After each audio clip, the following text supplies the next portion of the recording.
नमस्कार दोस्तों। हम कुछ करंट के मुद्दों पर चर्चा करेंगे। जो भी करंट में ऐसी संस्थाएं हैं या आयोग हैं या कोई भी करंट का मुद्दा जो भी आएगा उसको हम कोशिश करेंगे कि प्री और मेंस दोनों मायनों में हम उसको कवर कर सकें। आज करंट का मुद्दा सीबीआई केंद्रीय जांच एजेंसी है, जिसके बारे में आज हम जानने की कोशिश करेंगे। जैसा कि आपको दिख रहा होगा, आज हम सीबीआई के बारे में पढ़ेंगे। सीबीआई की स्थापना कैसे हुई, इसका उदय कैसे हुआ। इसका उद्गम 1941 के जो वर्ल्ड वॉर जो सेकेंड हुआ था उसके बाद भारत में बहुत सारी युद्ध सामग्री खरीदी गई, या उस दौरान भी युद्ध सामग्री के साथ साथ अन्य भी जो चीज़ें उस समय सेकेंड वर्ल्ड वॉर के समय खरीदी गई उनकी जांच, ताकि उन खरीदारी में किसी प्रकार की रिश्वतखोरी ना हो और भ्रष्टाचार की समस्या ना हो। इसके लिए हमने एक विशेष पुलिस बल बनाया जिसको कहा गया सीबीआई। सीबीआई बाद में कहा गया, उस समय उसको कहा गया विशेष पुलिस स्थापना एसपीई, जिसकी उद्गम हुआ 1941 में सेकेंड वर्ल्ड वॉर के दौरान। ठीक, अब इसकी स्थापना क्यों की गई? इसकी स्थापना इसलिए की गई ताकि केंद्र सरकार के अधीन जो भी सरकारी कर्मचारी हैं वो कुछ भी खरीद फरोख्त करते हैं कहीं से भी तो उस दौरान भ्रष्टाचार ना हो, उस दौरान जो है किसी प्रकार की लाल फीताशाही और रिश्वतखोरी जैसी समस्याएं ना हो। इसके लिए जो है सीबीआई की स्थापना की। अब इसकी स्थापना कब हुई? इसकी स्थापना हुई 1 अप्रैल 1963 को। संथानम समिति एक बनी थी, संथानम समिति की सिफारिश पर की गई। संथानम समिति कब बनी? 1962 से 1964 तक ये समिति ने अपना कार्य किया, और इसी कार्य के दौरान ही सीबीआई को एक वैधानिक तो नहीं कह सकते, एक गृह मंत्रालय ने एक संकल्प पारित किया। उस संकल्प के दौरान ही इसकी स्थापना हुई 1 अप्रैल 1963 को। ठीक, ये प्री के कुछ पॉइंट हैं। अभी इसके बाद हम मेंस के भी कुछ चीज़ें देखेंगे। अभी प्री के पॉइंट देखते हैं। इसकी स्थापना 1 अप्रैल 1963 को संतानम समिति की सिफारिश पर हुई।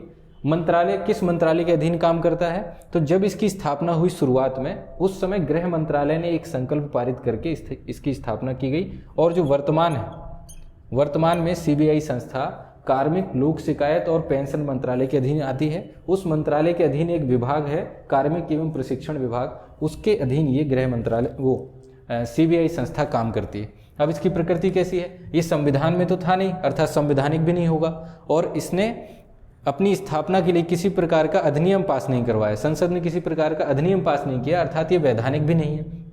तो जो संवैधानिक भी नहीं होती है और वैधानिक अर्थात सांविधिक भी नहीं होती है, उसको किसी न किसी संसद के आदेश द्वारा स्थापित किया जाता है। तो उसकी स्थापना कैसे होती है? एक संकल्प आधारित, अर्थात ना तो वो संवैधानिक है, संवैधानिक नहीं है, और ना ही वैधानिक है। ये एक कैसी संस्था है? संकल्प आधारित। गृह मंत्रालय के संकल्प के द्वारा इसकी स्थापना की गई। संस्थापक सदस्य, जब इसकी स्थापना हुई तब कौन सदस्य इसके अध्यक्ष, संस्थापक निदेशक या अध्यक्ष कहे जाएं तो वो थे डीपी कोहली, और वर्तमान में है सुबोध कुमार जायसवाल।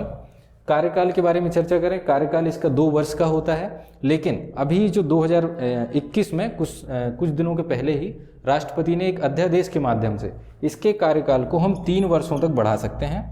लेकिन एक साथ 3 वर्षों तक नहीं बढ़ेगा, ये एक वर्ष करके 3 बार बढ़ा सकते हैं। 3 वर्षों तक इसका कार्यकाल बढ़ाया जा सकता है आवश्यकता अनुरूप। अब बात कर रहे हैं ये जो निदेशक हैं इनकी नियुक्ति कैसी होती है? तो नियुक्ति करती है केंद्र सरकार, लेकिन केंद्र सरकार अपने स्वायत्तता से नहीं करेगी, उसमें एक समिति काम करेगी, जिस समिति में प्रधानमंत्री होंगे, लोकसभा के विपक्ष का नेता होगा, और सीजेआई अर्थात भारत के मुख्य न्यायाधीश या उनके द्वारा नामित कोई भी जज होगा। अब ये जो संस्था है सीबीआई ना तो संवैधानिक है, ना ही किसी अधिनियम के तहत इसकी स्थापना की गई, अर्थात हम इसकी शक्तियों के बारे में बात कर रहे थे कि ये जो है संवैधानिक भी नहीं है और किसी अधिनियम के अंतर्गत भी ये स्थापित नहीं हुआ है, अर्थात ये किसी न किसी अधिनियम के द्वारा अपनी शक्तियां ग्रहण करेगा ताकि ये कार्य को संपन्न कर सके।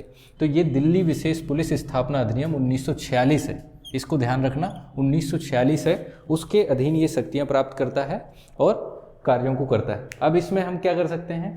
हमें ये याद रखना है कुछ चीज़ों में, जैसे अभी नया करंट का क्वेश्चन ये हो सकता है कि इसकी स्थापना जो की गई है सीबीआई की, उसके अधीन एक निदेशक कार्य करता है और उसका कार्यकाल कितने वर्षों तक बढ़ाया जा सकता है। ये अभी करंट का क्वेश्चन है, तो अभी इसमें ये क्वेश्चन बन सकता है कि कितने वर्षों तक बढ़ाया जा सकता है, तो 3 वर्षों तक। लेकिन एक बार में सिर्फ एक ही वर्ष बढ़ाएंगे, फिर दोबारा 1 वर्ष बढ़ा सकते हैं और फिर तीसरी बार, लेकिन एक साथ 3 वर्ष नहीं बढ़ेंगे। ये चीज़ ध्यान में रखना है, ठीक। और इसका मंत्रालय पूछा जा सकता है, तो अगर उस ऑप्शन में कार्मिक लोक शिकायत और पेंशन मंत्रालय ना हो तो गृह मंत्रालय आएगा, लेकिन अगर दोनों हैं तो फिर ये वाले मंत्रालय पे टिक करना है।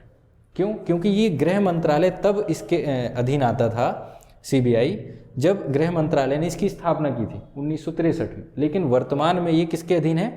कार्मिक लोक शिकायत और पेंशन मंत्रालय, ठीक। अब इसमें कुछ चीज़ें और ध्यान रखनी है, जैसे प्री में इसी टाइप से क्वेश्चन पूछे जाते हैं कि स्थापना कब हुई है, किस समिति के आधार पर हुई। तो समिति तो ज़्यादा याद रखनी है हमें, क्योंकि समिति महत्वपूर्ण है इसमें। तो संथानम समिति को याद रखना है, हालांकि इसकी ये डेट नहीं पूछेंगे कि कब बनी है, लेकिन संथानम समिति को याद रखना है। प्रकृति पे क्वेश्चन बन सकता है बिल्कुल कि प्रकृति संवैधानिक है या वैधानिक है, तो दोनों ही नहीं। और सांविधिक भी एक शब्द यूज होता है, वैधानिक और सांविधिक दोनों का एक ही मतलब है, और ये संस्था दोनों ही नहीं है। ये सिर्फ एक संकल्प पर या संसद के आदेश द्वारा स्थापित एक संस्था है। वर्तमान में निदेशक अभी सुबोध कुमार जायसवाल है। इनका हो सकता है कि कार्यकाल 1 वर्ष के लिए 2 या 3 बार बढ़ा सकती है केंद्र सरकार। तो इसमें विशेष रूप से हमें यही प्रश्न याद रखने हैं। और हाँ, मेंस जो प्रश्न बन सकता है बहुत कठिन बनेगा अगर प्री में, तो इसकी नियुक्ति समिति में कौन कौन होता है, इसको विशेष रूप से याद रखना है कि प्रधानमंत्री लोकसभा का अध्यक्ष नहीं होता है, ध्यान रखना है, विपक्ष का नेता होता है। इसमें इसलिए रखा जाता है क्योंकि अपन सामान्य रूप से अगर सोचें तो जैसे पुलिस की एक एजेंसी है सीबीआई, उसमें कुछ ना कुछ विपक्ष वाली चीज़ें भी होना चाहिए, ताकि बाद में इस संस्था का कोई विरोध ना हो, ताकि इसकी नियुक्ति पर किसी प्रकार के विपक्ष के नेता विरोध ना करें बार बार। इसलिए एक विपक्ष के नेता को भी शामिल कर लेते हैं। प्रधानमंत्री होता है ये, और एक न्यायिक जो क्षेत्र से एक व्यक्ति हो जाता है वो सीजेआई हो जाता है, मुख्य न्यायाधीश, या फिर उसके द्वारा यदि उसको टाइम नहीं है तो वो किसी ना किसी व्यक्ति को सुप्रीम कोर्ट का, जो सुप्रीम कोर्ट का जज है, उस व्यक्ति को भी नामित कर सकता है सीजेआई के पास ये शक्ति होती। तो प्री के हिसाब से यही प्रश्न बनेंगे। इसके बाद अपन मेंस में देख लेते हैं कि मेंस में क्या क्या प्रश्न बनते हैं। अभी हमने प्री के ओरिएंटेड जो भी पूछा जा सकता है सीबीआई में वो पूरा किया। अब इसमें से मेंस का मेनली क्वेश्चन यही बनेगा कि सीबीआई की कार्य एवं शक्तियाँ क्या हैं पीएससी के हिसाब से। ज़्यादा से ज़्यादा ये बन सकता है कि सीबीआई किस तरीके से राज्य की पुलिस में इंटरफेयर भी करती है कभी कभी, तो उसको हम थोड़ा सा डिस्कस कर लेंगे। और सीबीआई में क्या क्या सुधार किए जा सकते हैं वो इसी आधार पर हम जो सुधार भी देख लेंगे कि इसमें समस्याएं क्या हैं, क्यों राज्य और केंद्र के मध्य जब सीबीआई संस्था आती है तो राज्य उसका विरोध करते हैं। पहले हम इसके कार्य और शक्तियां देख लेते हैं। तो कार्य एवं शक्तियों में पहला है केंद्र के कर्मचारी। केंद्र के कर्मचारियों में जो भी शासकीय कर्मचारी है वो लोग भ्रष्टाचार, रिश्वतखोरी, जो भी कुछ जो है इस प्रकार कार्य करते हैं, तो उनकी जो है जांच की जा सके और उनको इस आधार पर दंडित भी किया जा सके। हालांकि दंडित करने का काम ये नहीं करेगी, लेकिन ये जांच करेगी। तो ये भ्रष्टाचार, लाल फीताशाही और रिश्वतखोरी, इन सभी चीज़ों की जांच करेगी केंद्र के कर्मचारियों का। राज्य जब अनुरोध करेंगे तो किसी सार्वजनिक महत्व का मुद्दा, जैसे अभी बिहार का एक मुद्दा था सुशांत सिंह राजपूत की शायद मृत्यु के ऊपर, वहाँ के लोगों की ये जो है इच्छा थी कि सीबीआई को मामला दिया जाए इसकी जांच के लिए। तो कोई भी राज्य का जो भी सार्वजनिक महत्व का मुद्दा होता है जिसमें जो है ज़रूरत पड़े कि सीबीआई को इंटरफेयर करना चाहिए, तो वो राज्य अनुरोध कर सकता है और सीबीआई चाहे तो उसकी जांच कर सकती है। ये दूसरा कार्य हो गया इसका। और फिर है गंभीर अपराधों की, किसी की हत्या हो जाना, जो आज बलात्कार, रेप वगैरह हो जाते हैं, कुछ मामलों में इसकी भी जांच करती है सीबीआई। कुछ इंटरनेशनल मामले जो राजस्व के हो सकते हैं या राजकोष से संबंधित हो सकते हैं, उनके मामलों की भी जांच केंद्र सरकार इनको सौंप सकती है सीबीआई के अधिकारियों को। भ्रष्टाचार एजेंसियों की सहायता कैसे करती है? जो लोकपाल हैं, केंद्रीय सतर्कता आयोग या ऐसे और अन्य भी आयोग जो कि भ्रष्टाचार संबंधित कुछ ना कुछ कार्य करते हों या अपना निर्णय देते हों, उनको एक तरह का ये कच्चा माल प्रोवाइड करती है। जैसे लोकपाल जो है किस आधार पे ये जांचेगा कि इसने भ्रष्टाचार किया है, तो कहीं ना कहीं वो सीबीआई को कार्य देगा उस जांच करने के लिए, और फिर सीबीआई रिपोर्ट करेगी किसको, लोकपाल को या केंद्रीय सतर्कता आयोग। अर्थात ऐसा समझ लें कि सीबीआई की जांच की रिपोर्ट के आधार पर ही कुछ जो भ्रष्टाचार एजेंसियां हैं वो अपना काम करती हैं। फिर इंटरपोल में केंद्रीय नोडल एजेंसी के रूप में जो इंटरपोल है, अंतर्राष्ट्रीय पुलिस वाला जो संगठन है, इंटरपोल में हर एक देश की केंद्रीय जो पुलिस होती है वो कहीं ना कहीं उसमें नोडल एजेंसी के रूप में, एक केंद्र सरकार की नोडल एजेंसी के रूप में काम करती है। तो सीबीआई एक ऐसी संस्था है जो कि हमारे देश से इंटरपोल में सदस्य के रूप में भाग लेती है।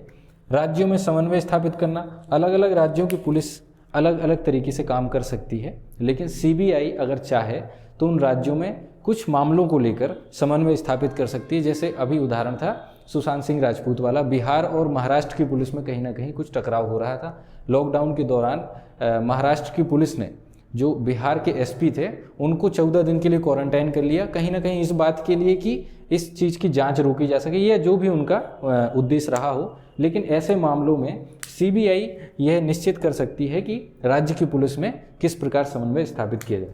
फिर राजकोषीय और आर्थिक कानून, जैसा मैंने इसमें बताया था, गंभीर अपराधों में कुछ रेप बलात्कार के भी मामले आ जाते हैं। कुछ ऐसे राजकोषीय और आर्थिक कानून भी होते हैं जिसमें हमें ये समझने की ज़रूरत होती है कि कहीं ना कहीं कुछ आर्थिक जो क्षेत्र हैं उनका दुरुपयोग हो रहा है, और उस दुरुपयोग को रोकने के लिए सीबीआई एक मुख्य संस्था के रूप में काम करती है। अब सीबीआई में एक प्रश्न और पूछ सकते हैं कि जैसे इसमें क्या क्या समस्याएं हैं, तो इसमें समस्याओं में अपन सुन लेते हैं, कुछ खास नहीं है। जैसे पहली कानून, कि इसके लिए कानून जो दिल्ली विशेष पुलिस बल अधिनियम है 1946 वाला, उसके तहत उतनी ज़्यादा शक्तियाँ सीबीआई को प्राप्त नहीं है कि वो पूर्णतः उन शक्तियों पर आधारित होकर काम कर सके।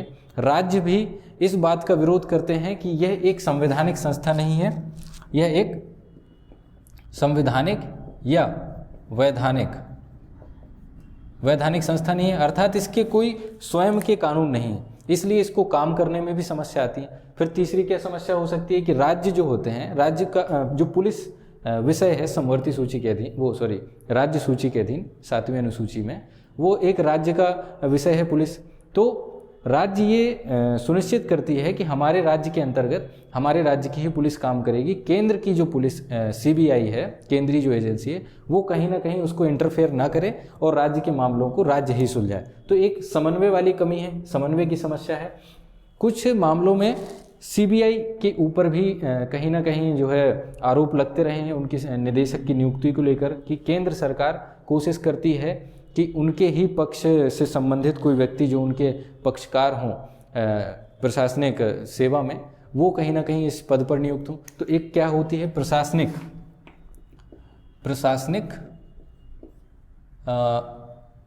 हस्तक्षेप या प्रशासनिक राजनीतिक हस्तक्षेप, और सीबीआई के ऊपर आरोप, सीबीआई पर आरोप, ऐसा भी लिख सकते हैं इसको। तो ये छोटी मोटी समस्याएं हैं जिन पर प्रश्न पूछा जा सकता है कि सीबीआई अच्छे तरीके से काम क्यों नहीं कर पाता, या सीबीआई के सामने कार्य के दौरान क्या क्या समस्याएं आती हैं। तो इन्हीं में से इन्हीं पॉइंट को ही हम मॉडिफाई कर करके समस्याएं भी लिख सकते हैं, और कुछ सुझाव भी। सुझाव में क्या हो सकता है, सुझाव में मैं आपको बता देता हूँ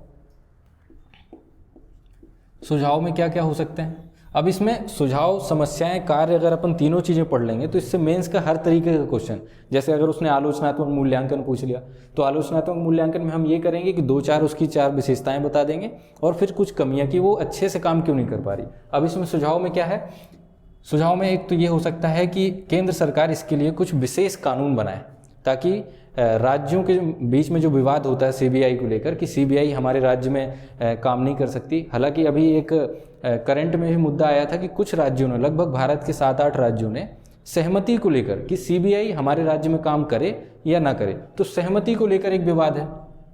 तो ऐसा कोई कानून पास हो जाए या केंद्र सरकार को बनाना चाहिए ताकि राज्यों से बार बार सहमति ना लेनी पड़े सीबीआई को काम करने के दौरान। लेकिन कुछ काम सीबीआई में भी करना चाहिए, इनमें जो अधिकारी हैं उनमें नैतिकता हो, पारदर्शिता हो, ठीक, जवाबदेहिता सुनिश्चित करने वाली कुछ चीज़ें हमें बनानी चाहिए।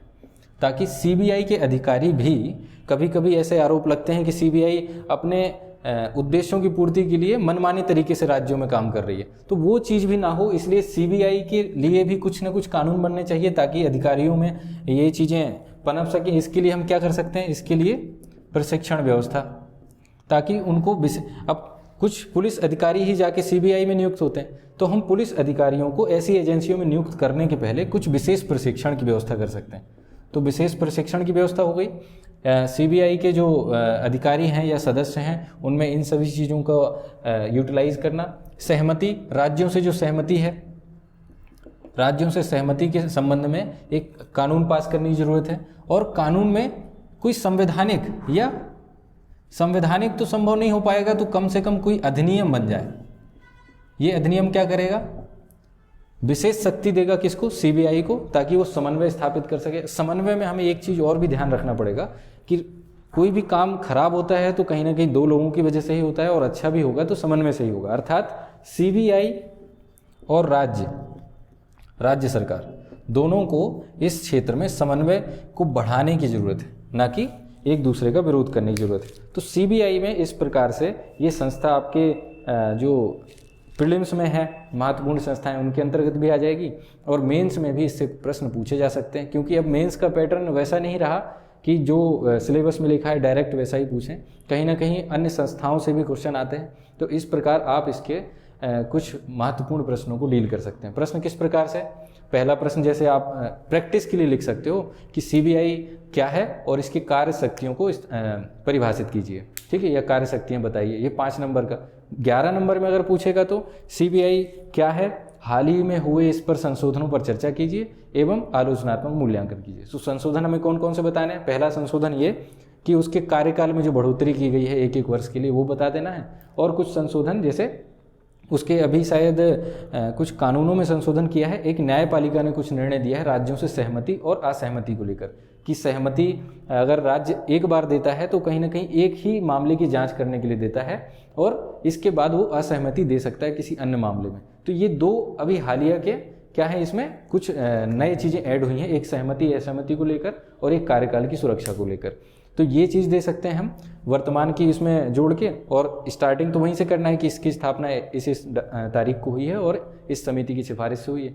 फिर इसके आलोचनात्मक मूल्यांकन में क्या लिखेंगे। आलोचनात्मक मूल्यांकन आप 2 तरीके से कर सकते हो, जैसे सीधे लिख दिया आलोचनात्मक मूल्यांकन, ठीक, और पहला पॉइंट में लिखा कि ये एजेंसी जो है राज्यों और केंद्र के मध्य समन्वय स्थापित करने का काम करती, लेकिन कुछ राज्य सरकारें सहमति न देने की वजह से ये संस्था पूर्णतः स्वायत्त तरीके से काम नहीं कर पाती। तो आलोचना का एक तो ये तरीका होता है, या फिर आलोचना आप ऐसे भी कर सकते हो, जैसे हमने इसमें क्या किया था, सकारात्मक और नकारात्मक दोनों एक ही पॉइंट में समझा दिया। लेकिन आलोचना में हम ये भी कर सकते हैं कि कुछ सकारात्मक पक्ष और कुछ नकारात्मक पक्ष, ऐसे भी समझा सकते हैं आलोचनात्मक मूल्यांकन में। और फिर लास्ट में लिख देंगे कि कहीं ना कहीं सीबीआई जो है संघात्मक ढांचे को मजबूत करने का प्रयास करती है, गंभीर अपराधों से जो देश को क्षति होती है उससे जो है निपटने का काम करती है, और ये एक महत्वपूर्ण संस्था है, लेकिन इसमें भी कुछ सुधारों की आवश्यकता महसूस होती है। तो इस प्रकार से हम आज का ये सेशन खत्म करते हैं। Thank you.